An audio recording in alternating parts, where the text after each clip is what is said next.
Good morning and welcome to the Infigo software booth at Printer United 2025. And today, I'm joined with my good friend, Tom. Hey, Greg. Tom and I don't think we've actually met together other than on a trade show floor. Probably not. And we travel the world together a lot and we Yeah. see each other at lots of events. And today we're going to have a nice chat and see what's going on in the world. Exactly. So, Tom, would you like to introduce yourself? My name is Tom Peire. I'm CEO at Pees, and I also have this fun title of being Chief Evangelist at Atomyx. Oh, Atomyx, okay. So, we'll dive into Atomyx in a minute, but before we get there, so Pees and Infigo, obviously been working together the last few years. Yep. Tell me a bit more about how our partnership together came about and what it means for the world. Well, what it means for the world, let's be modest, is that we're an implementation partner, and in that sense, people need a product, people need technology, but without implementation, it doesn't get you very far. Yeah. And so we typically assist companies, print service providers, implement the technology that they buy, implement the products that they buy, and also connect it together because also, let's be honest, it does not live by itself. Yeah. It needs to be connected these days. Okay. No, it's quite an interesting one because obviously we've now got a few mutual customers and seeing how they continue to grow, but also their needs and wants from that integration piece. And integration is a buzzword that is not going away anytime soon. Everyone wants to have the automated dream and making sure their print shops are running as efficiently as possible. So I'm going to lead that as my transition into Atomyx. Right. Tell me, what is Atomyx? How did it come about, and why did you bring it to the world from what you'd seen at Pees? Right. Atomyx essentially is an integration platform as a service. So it's a cloud-based platform that allows you to connect your entire technology stack together as a print service provider. One of the things that we've seen is we have a background in Prepress and Prepress automation. And there's a lot of tools, a lot of products out there that will automate files moving through a workflow. However, the world is evolving. We're moving more and more towards the cloud. There's e-commerce, but there's also CRM, MIS systems that are more and more cloud-based. And so connecting these different systems and platforms together makes more and more sense to do that in the cloud as well. As an integrator, what we're doing is typically bespoke work, so project-based work. What we've seen through these projects is that more and more of what we do is recurring. And so connecting to different systems, well, you kind of start seeing more and more of the same systems that need to be connected. So why do that over and over again? One of the other things that we're seeing is that while software vendors are very much focused on their tool, there's a little bit of navel staring in there. They don't live in that world where there's only that tool that is being used. And so if you talk about Infigo, for instance, there might be print service providers that are not just using Infigo, but also other e-commerce systems, but that are also using other sources where orders are coming from. We see more and more the gelatos of this world, the cloud printers of this world. And so the ability to funnel in orders from different order sources and get a unified view on that data, on these orders, is becoming increasingly important. And it's something that we see it in our world when we're talking to PSPs and we're trying to drive efficiency back to their business. So they're saying we've got reps that sit and take emails from orders via email and some from phone call and some from web to print, and we keep having the same conversation about how do we have this centralized channel of orders. As you said, unified data is kind of the phrase here, isn't it? It's like making sure. So how do you guys bring a consistent approach to that? So when I say integration platform as a service, and that's in all honesty the challenging bit, is that when you talk about data is boring and data is abstract. However, everybody agrees to the fact that data is essential. And so bringing that message across on how you connect to different data sources, how you transform that data into a unified view is typically something that takes hours and hours, days and days of integration work. The fact that we've built that ability into a platform where it is easy to connect to a third-party system, where we have the tooling embedded in there to transform that data and to make that and to get a unified view on that. That is where the value of the platform is. And what does it look like for, obviously in my role, so I'm responsible for the onboarding and the success of our customers at Infigo. So what does onboarding look like with Atomyx? What does it take for a customer to get up and running? Yeah, so we're early stages at this moment, but the fact that we have a configuration user interface where you're able to plug into these third-party systems, where there is UI where you can map data from one system to another, that already makes it a significantly more low barrier. We are looking, and also there we try to be as pragmatic and as down to earth as possible, but we're looking now into AI technology on how to make those translations even easier, so that you don't have to be a programmer, you don't have to be a data scientist to make those mappings. Okay, cool. Right, thank you. It's an exciting part of it, and obviously in our world we're seeing time and time again where people want to introduce their web to print with their MIS or into their workflow tooling or into their CRM.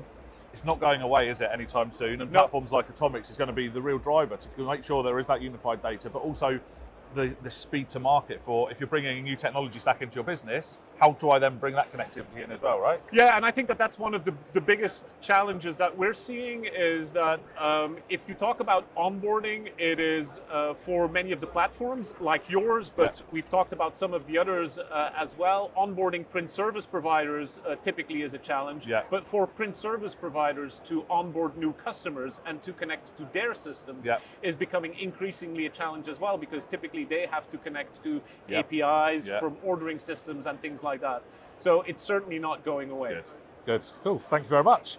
So obviously the industry itself evolved a lot. We've both seen it in our business the last few years in terms of digital transformation. And as you mentioned then, AI, as that is starting to get more and more to the front of the queue, and every business seems to work out how they're bringing that into their mix. What do you see as the biggest shift that's shaping customers' kind of their expectations and their rollouts at the moment? Well, I think when you talk about digital transformation and when you talk about innovation, a lot of our industry has been focused on the capabilities of the printing devices. What is possible with the machines that we've got. I think if you look at that is covered. You know, the machines, the digital printing devices, digital embellishment, all of that has been covered. And actually, if you make the analysis, at least from where I'm standing, that has not really provoked a big landslide in digital transformation. It's been just an evolution, a gradual evolution of how things have been dealt with. I think that what you're seeing now is that on the demand side of things are changing. The platforms are really changing how demand is driven to the manufacturing capacity.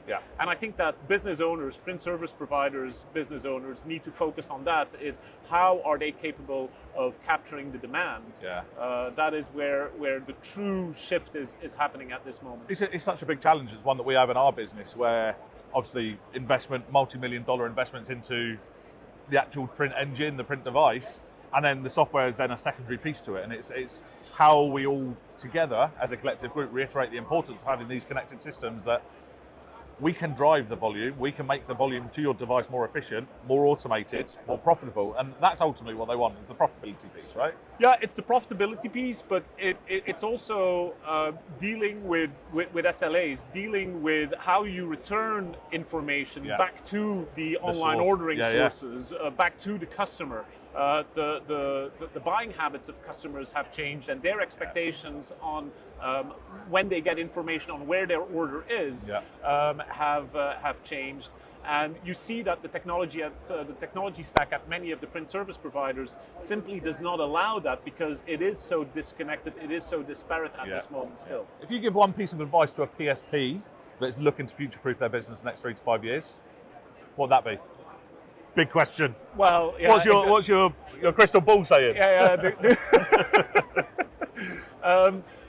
I go back to what I said earlier. I think it is about the data, it is about the connectivity, and it is about the implementation. Yeah. Obviously, the show has not been going on for a long time here. What we see in North America is that people that come to see you at the booth, they're very much product focused. And that's great for you, for people at Infigo. Yeah. However, that also surpasses some of the real challenges that they will be focused that they need to focus on. And so what I've been saying for a long time in the last couple of years is that focusing on that implementation and making sure that you do not just buy a product, but that you look at the complete solution and how that is interconnected is an absolute necessity. Yeah, and I think there's so many, I mean, we've still got customers, despite our continued drive of trying to push the automation, the amount of PSPs, customers, prospects that we talk to, still the siloed data sources is baffling. Like in this day and age where everyone wants to start making data-led decisions as the prominent piece of how they drive their business forward, but you've got data sat in so many different systems that there's no connection, there's no synergy between that data, right? And that's where it's you see that it is still very abstract to many of the business owners. They pick up the term, data, but then if you say, but now you have to put your money where your mouth is and you have to really make that data connected, all of a sudden it becomes a little bit too complicated. Yeah. So, we've said the word a few times now, automation. When people hear that word, what's the biggest misconception that you come across that you'd love to clear up as well, actually? Well, and that also has been one of the recurring themes that I've tried to debunk is when you talk about automation in our industry, people talk about workflow. When you talk about workflow, they say, we've got that. Yeah. Because they've got something, typically in Prepress, that does Prepress automation. Yeah. However, if you look at, again, what we've talked about before, if you really want to connect everything from order intake down to logistics and feed back the information, it is not just that Prepress workflow that is going to do that. And so when you talk about automation, it is about significantly more than just that Prepress bit. Yeah.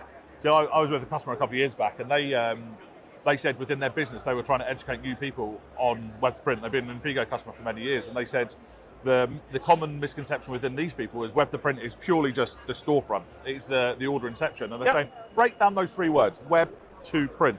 The web is taking the order. We still got to get the files to the print. And then from the print device, it hasn't stopped there. As you said, it's getting logistics, it's getting tracking information back from that end of the flow, back to this end of the flow, back to the storefront, how that's communicated back to the customer. And it's unidirectional if you talk about web to print, whereas it's not just about web to print, it is indeed about feeding back the information to the customer as well. And obviously people's habits and expectations have been set with your likes of an Amazon, where people are so used to be able to pick up a device, find the product, get real-time information as and when they need it, whether it's from the courier themselves, whether it's from Amazon. You're kept in the loop from start to finish. And I think we see that in our world, that brands and organisations like that set the expectation, set the tone for an e-commerce piece that our industry then needs to follow suit into. Yeah. And they're obviously a global conglomerate that is leading the way in it, and it's now how do we transfer that kind of mindset back into our world? And so if you talk about workflow and if you talk about automation, for business owners to have a broader view on that, but also to have it's on one hand having that bird's eye view and looking at the entire process, at the same time also having a very granular view on it and look at what people are doing. Yeah. Because the amount of rekeying of information that is being done, that has nothing to do with file management, but that is just taking an order from one system, rekeying that information into another system and back. Yeah. There's a huge amount of time lost there. Yeah. So are there any specific KPIs or metrics that you ask customers to think about or to be tracking in the early stage of a implementation project to almost validate the early stage success and key milestones that they're working towards? Well, I thought about that question, and it may be very silly, but one of the things that we always ask as one of the first questions when a customer comes to us and says, we want to talk about automation is, how many orders do you process per day? And how many of those are new orders? Yeah. Because there are actually quite a few companies out there that want to think about automation, but that really aren't ready for it. Yeah. And so anything below 20 new orders per day is not not really worthwhile looking into that. Now, it doesn't mean that they don't have to have the right state of mind, because thinking about it early. And how do you play that scenario then? So let's talk through that, because that's an interesting point. So if you're talking to someone, is it a case of you're not quite ready to work with our type of platform and our kind of services, come back and when you are ready, or do you stay in contact with them to ensure that it is continue to drive it? How does that work? We try to do that. One of the other factors that we look into is seasonality as well, because while on average they may say, oh, but we've got 20 orders per day, then if you dig in, if you dive in, then they have high seasonality because of whatever product that they sell, and that might go up to 100 orders per day in high season, and then it's worthwhile. That makes sense. Yeah. Cool. What piece of advice would you give to a business owner that's overwhelmed by the thought or concept of digital transformation? Thank you, Greg. Come talk to us. No, it really is that. It is about getting assistance. And again, some of the software vendors by themselves, they don't like to hear that, but talk to somebody who can provide you guidance. Talk to somebody who can provide you assistance in looking at what your needs are. We typically do analysis where we look at what are the order flows that people have, what are the different systems that they have, and how can that be optimized. That is an investment of a couple of days of consultancy, but it also prevents you from getting into and buying into something systems that you at the end you're not going to be happy with. Got it. Okay. How do you, obviously, customer, that's my world, how do you balance a customer's expectations, especially when you're proposing the automation piece? Like, this is obviously a big bit because everyone wants that ultimate panacea of the connected world that every system is talking, but we know that it's a journey to get there, right? So how do you balance that expectation versus an actual? And also there's the difference between theory and reality. With the analysis that I mentioned previously, that is something that we try to set the scene. But depending on the digital readiness of the customer, even that is challenging, because in an analysis we may mention things that would be worthwhile investigating at some point, and they kind of consider it done already. Right. So setting that scene for us is actually, and managing those expectations for us is actually one of the biggest challenges that we have in that path towards digital transformation for a customer. Cool. Final question then. So, especially in the European market that we're both very active players in, sustainability is obviously a hot topic and it's not going away anytime soon.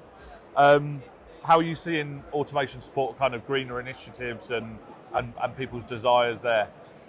Yeah, I have to say that we're not sustainability experts, and indeed sustainability is a buzzword. If you look at how wastage is reduced, that is something that we can look into. You know, if you have less errors, less reruns, that is less wastage. We do implement ganging and nesting tools where you try to optimize the media as much as possible, and so that touches on sustainability. I think that what we will be getting into more and more as we're gathering more and more data is also the traceability of where material is going and whether that is coming back and how that is coming back. Cool. Well, Tom, thank you very much for your time today. Always a pleasure. I appreciate your wisdom, and thank you very much. Okay. Have the best next couple of days at the show. And what booth are we at? 2306. Excellent. Cheers, Tom. Okay. Thank you. Thanks.